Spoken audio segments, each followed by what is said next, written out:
Once upon a time, the boss was heading to work. And as he left his lovely home and walked towards his lovely car and hit the key fob to get in, a stray dog who had fallen asleep under the car the night before got startled and stuck his nose out and bit the boss in the ankle. The boss roared in pain and, now very angry, looked for some rocks to throw under the car at the dog, but the dog was gone.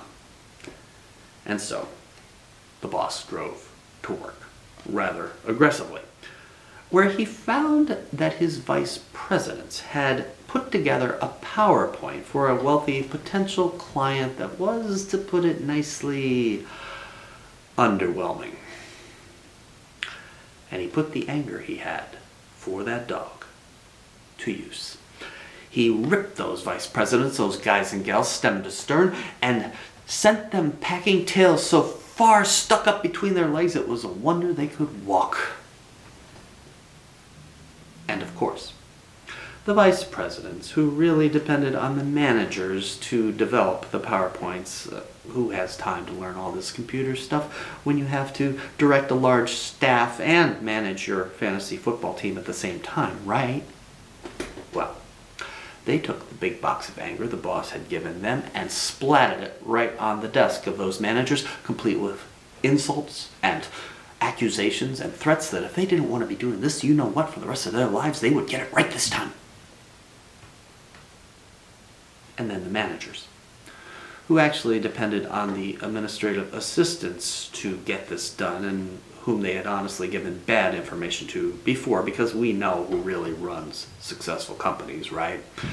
Well, they dropped their anger on the desks, I should say, of those administrative assistants and strolled off. And then,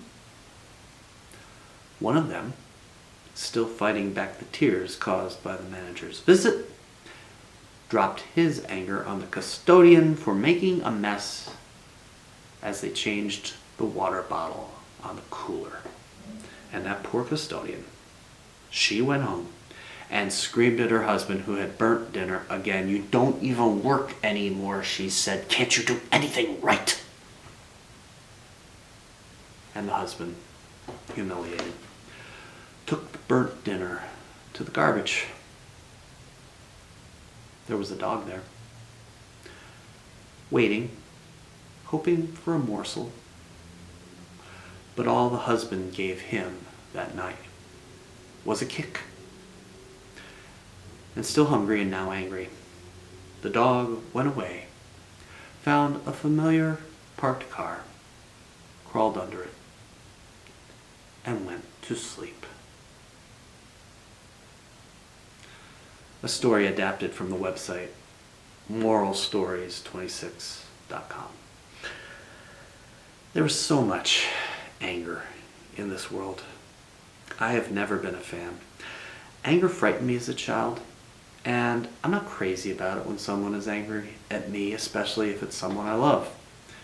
And the sad truth is, you will probably never see me angry because I don't allow it to happen. The sad truth of that is, me angry is something no one should ever have to put up with. There is so much anger in this world. And the truth is, while anger sometimes has its place, most of the time it's only destructive, setting off a cycle of hurt that goes far beyond one incident, setting off a cycle of hurt that can haunt the recipient of anger for the rest of their life. Jesus knew this. So why did he get angry? I have to admit, this is not my favorite Jesus story. I struggle with how my Savior, who seemed to suffer every indignity with a combination of calm and forgiveness, whose ministry is at least part of the basis for the nonviolence of Gandhi and Martin Luther King Jr., goes off like a bottle rocket in this passage. I struggle with it. This is not the Jesus we usually see and take comfort in. But to understand it, I think you have to go back to the prophets and remember Jesus was also one of them. The prophets were always banging on Israel.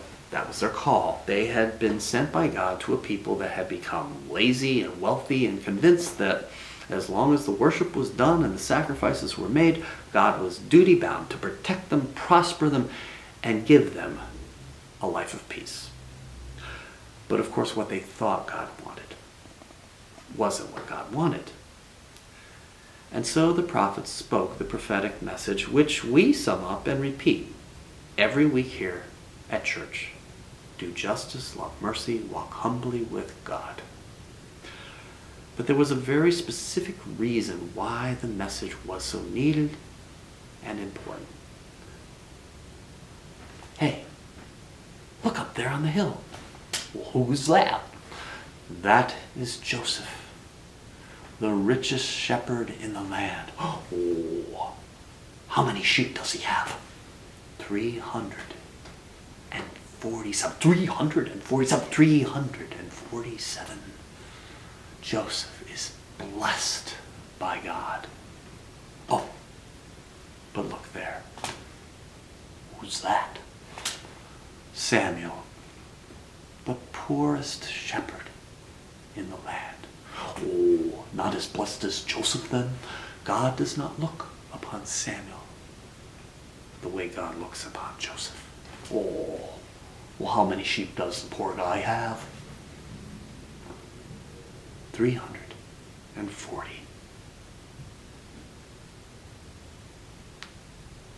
The point?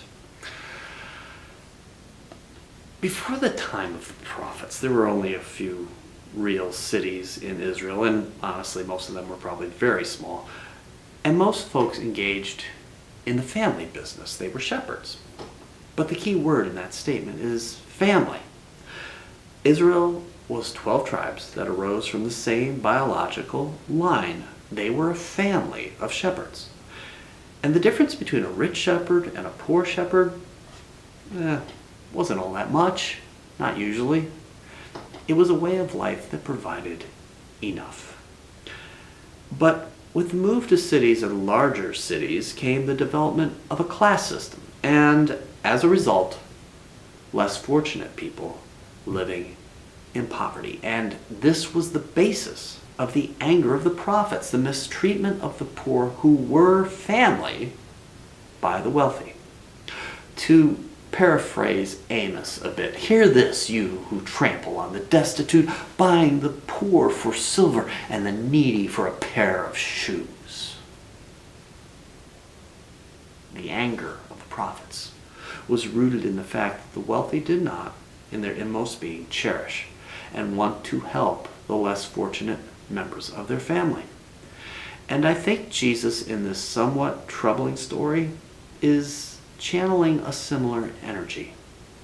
You see, the law dictated that a Jewish person should make the trip to Jerusalem at some point in their life and offer sacrifice at the temple at least once.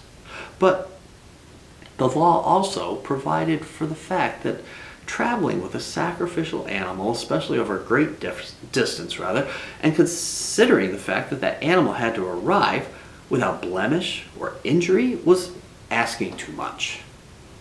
So the law provided that the animals could be purchased at the temple itself.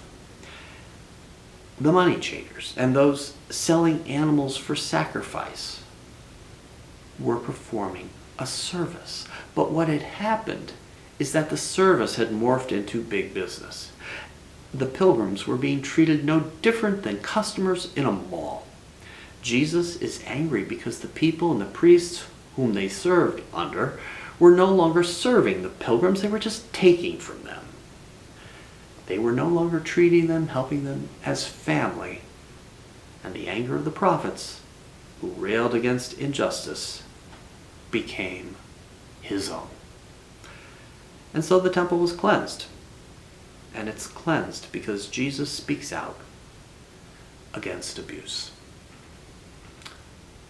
Most of the time, when someone is angry, or becomes a bully, or speaks in a way that hurts others, they aren't doing what Jesus did.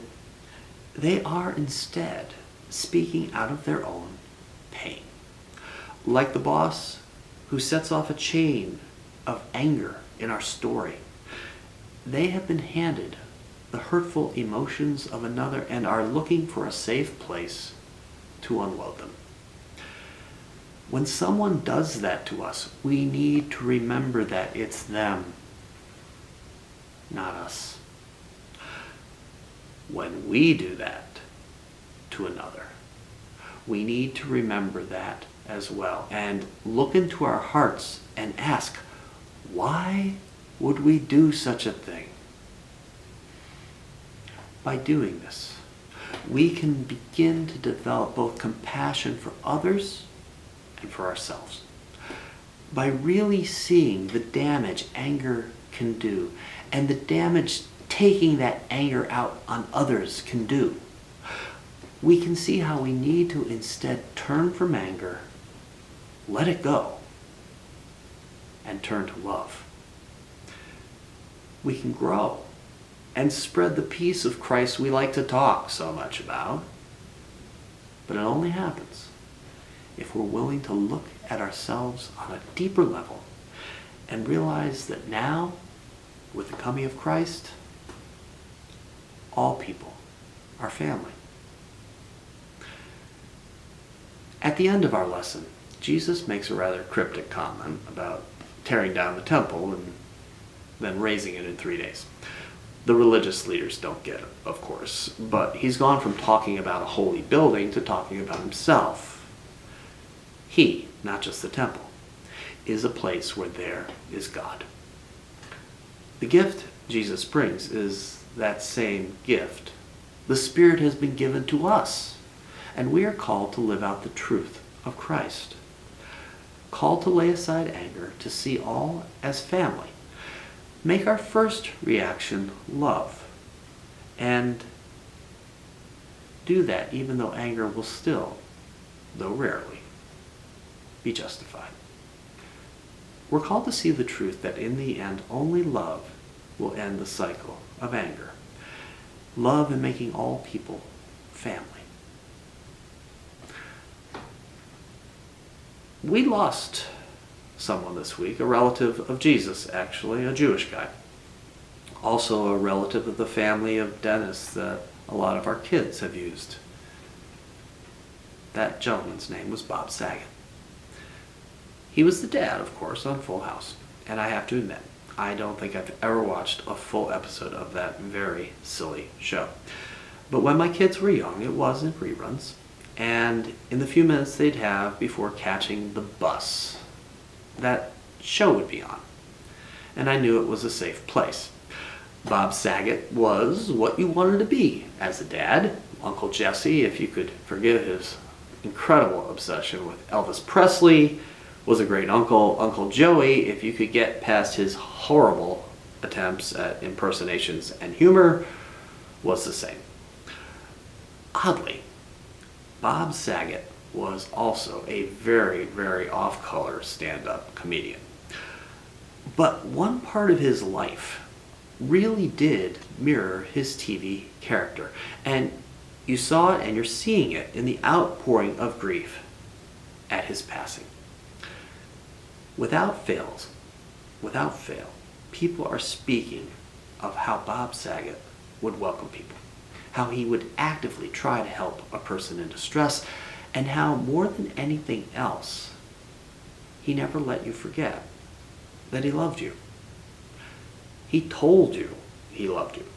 He ended conversations with those words. He fearlessly built family among those around him.